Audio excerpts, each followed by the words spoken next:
Bonjour la famille, aujourd'hui je vais vous partager un secret qui va vous aider à répondre aux besoins de la clientèle de l'espèce Tilapia du Nil. À n'importe quel moment, peu importe le besoin, que ce soit alevin, juvénile ou génitaire. Mais bien avant que vous ne découvrez ce fameux secret, je vous prie de vous abonner et faites un grand pouce bleu afin de recevoir les prochaines vidéos. Alors, le fameux secret qui va vraiment vous aider à répondre aux besoins de la clientèle de l'espèce Tilapia du Nil est la planification dans la gestion piscicole. Retenez que dans la gestion piscicole, il est extrêmement important de faire un planning par rapport à la productivité de votre site piscicole. Premièrement, vous devriez catégoriser vos infrastructures piscicoles en fonction de leur capacité de mise en charge, c'est-à-dire le nombre d'individus que doit contenir une infrastructure piscicole. Mais dans notre cas d'étude, nous allons beaucoup plus se focaliser sur les bassins piscicoles. Deuxièmement, vous devriez spécifier vos infrastructures piscicoles en fonction de la reproduction, de l'alevinage, du pré-grossissement et du grossissement. Mais quand je parle de la reproduction, je parle des bassins de reproduction. Dans ce contexte, vous allez essayer de mettre un mâle et femelle dans un même bassin en respectant le ratio, c'est-à-dire un mâle contre 3 femelles. Au cours d'une période de 2 à 3 semaines, vous allez observer la présence des larves dans votre infrastructure piscicole. C'est en ce moment que vous allez procéder à la récolte des larves en les envoyant au niveau des bassins d'alevinage. Et ça trouvera que vous avez préparé votre bassin d'alevinage. Une fois les larves dans les bassins d'alevinage, vous allez les bombarder avec un bon aliment de qualité. Donc je vous recommande de faire la commande au sein de l'entreprise Tassana, qui est une entreprise qui se cadre dans la fabrication d'aliments de poissons, mais en même temps la production des poissons. À la tête, M. Issa Samura, qui va vraiment vous aider à avoir l'aliment de qualité de Tassana.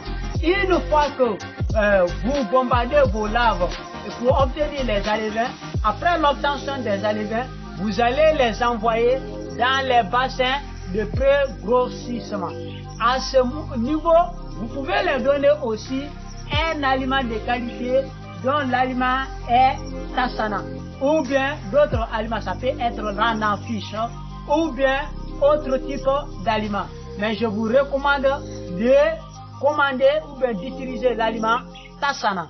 Donc, après avoir fait grossir vos alevins pour avoir juvéniles, ce sont ces juvéniles que vous allez les envoyer au niveau des bassins de pré-grossissement. Et à ce niveau, il faut procéder au sexage. Je le précise très bien, il faut procéder au sexage.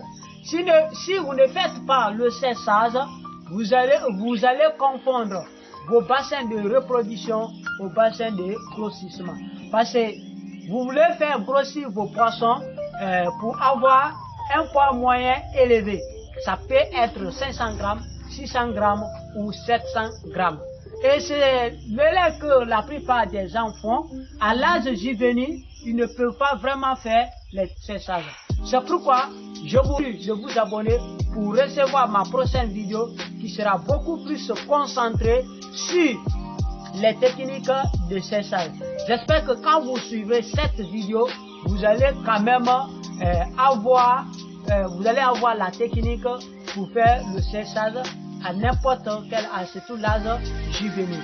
Donc après avoir fini, une fois que vous les séparez, mâle et femelle, vous les envoyez dans les bassins, dans les grossissements, vous allez les faire grossir maintenant pour avoir un poids moyen élevé au bout d'une période bien déterminée. Donc, ce sont les techniques que j'avais voulu partager avec vous, à savoir catégoriser vos infrastructures piscicoles en fonction de leur capacité de mise en charge, c'est-à-dire le nombre d'individus que doit contenir chaque infrastructure piscicole. Deuxièmement, spécifier vos infrastructures piscicoles en fonction de la reproduction, c'est-à-dire on parle des bassins de reproduction, En fonction d'alevinage, on parle des bassins d'alevinage. En fonction du pré-grossissement, on parle des bassins de grossissement. Et en fonction des grossissements, on parle des bassins de grossissement. J'espère que quand vous appliquez cette technique, vous allez quand même répondre aux besoins de la clientèle de l'espèce Tilapia du Nil. Et c'est toujours M. Biavogibois sur la chaîne Diversité de connaissances sur la pêche et l'aquaculture en Guinée.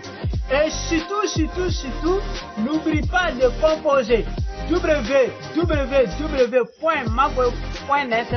qui est une entreprise aujourd'hui qui se cadre dans l'éducation des enfants. Il suffit juste de rentrer dans l'application Play Store, de composer Magwe Éducation. Vous aurez accès à son application qui concerne le primaire, le collège et le lycée avec toutes les options confondues. C'est une application gratuite. Alors, merci de suivre cette vidéo avec attention. À la prochaine vidéo.